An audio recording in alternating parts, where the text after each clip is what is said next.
સમાચાર સુરતથી કે જ્યાં સુરતમાં ઉધનાની ધર્મયુગ સોસાયટીના ગેટ પાસે બાળકનું બદઇરાદે અપહરણ। જી હા, એક ઇસમે બદઇરાદે અપહરણ કર્યું। બાળકના વાળ લાંબા હતા, જેથી આરોપી બાળકી સમજીને ઉઠાવી ગયો। 3 વર્ષના દીકરાને એક યુવક ફોસલાવીને ઉઠાવી ગયો, જેની જાણ મહિલાએ પોતાના પતિને કરી અને ત્યારે સીસીટીવી તપાસતા યુવક દેખાઈ આવ્યો।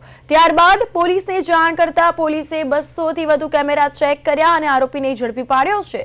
પોલીસે 27 વર્ષીય આરોપી દાનિશ ઉર્ફે પપ્પુ નબ્બન શેખને ઝડપી પાડ્યો।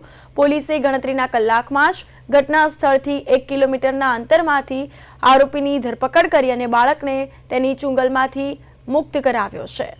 તો મહત્વપૂર્ણ સમાચાર સુરતથી કે જ્યાં 3 વર્ષના બાળકનું અપહરણ કર્યું। 200 થી વધુ કેમેરા ચેક કરીને પોલીસે આરોપીને ઝડપી પાડ્યો છે।